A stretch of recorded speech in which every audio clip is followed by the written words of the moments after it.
We are seeing a lot of teenage pregnancy, 29% teenage pregnancy consistently for many years, and a huge HIV increase amongst young people. And so these are signs that there's a lot of engagement in sexual intercourse below the age of 18, because otherwise we would not be having the 29% teenage pregnancy for children who are basically young people. And so these young people need to be saved. And one of the ways they could be saved, of course, is through information which is being given to them through life skills and health education. But also, we need now to also ensure that they have the services and products which could help them to avoid teenage pregnancy and avoid HIV plus many other diseases. And I feel it is a very important exercise because we know what the reality is on the ground. Young people are indulging in sexual activities below the age of 16. So giving them access to services, reproductive health services, is a very important activity. Good that we have even reflected in our policy documents about the provision of services to adolescents without the consent of the parents or guardians. But as you can see from this discussion that we have, we still need takeaways in terms of how best can we understand locally the laws that are supposed to be applicable on the side of service provision to adolescents and young people.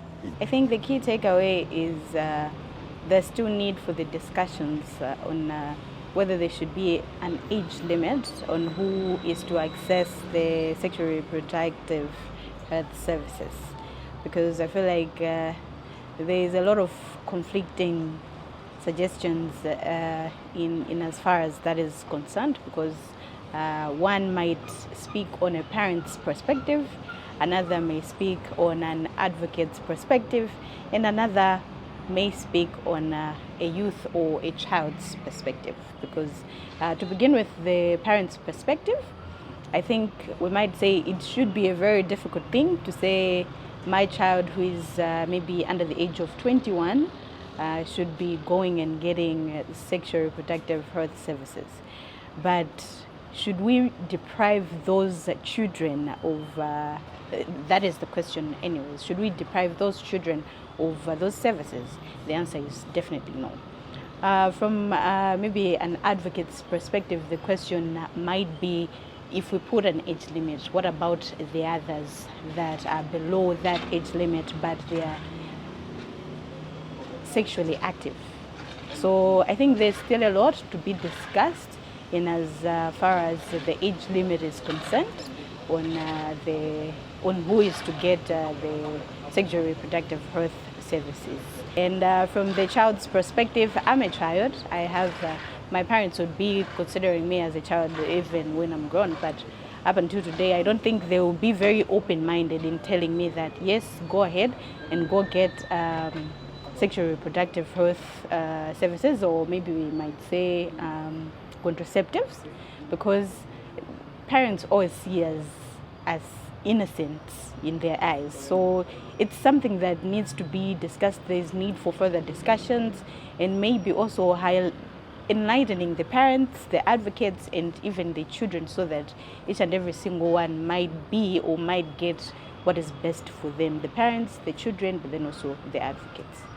But then there is a lot because the documents, the laws should be disability friendly, so that young persons, adolescents out there with disabilities should be in the know of what is it all about in terms of SR/HR laws.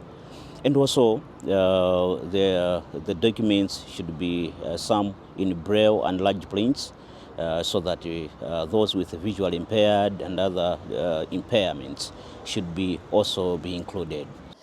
My perspective towards healthcare access for adolescent minors is that the adolescent minors need to consent for healthcare services, so they need to be provided enough information to be able to make the decision to accept health services.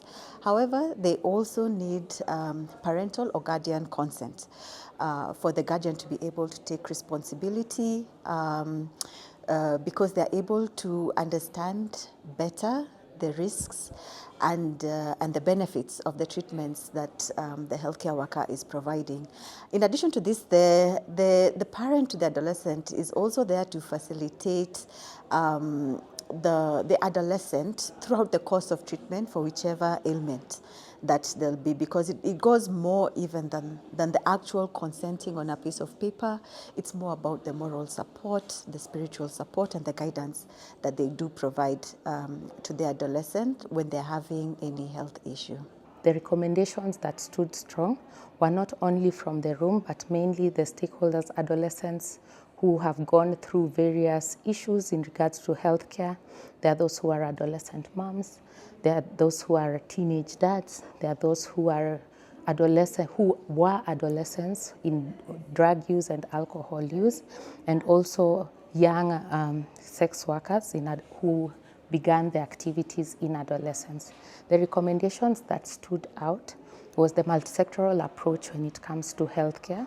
And Ministry of Health should work in collaboration with other organizations to ensure that adolescents receive services. There was the parental aspect, the need to get parents involved, and this also include empowering parents to be able to deal with adolescents. Another recommendation was empowering the adolescent. It came out strong from the young people that most adolescents do not get comprehensive information in regards to their health, and mostly sexual and reproductive health. There was the role of the church which has been a lead in guiding our community.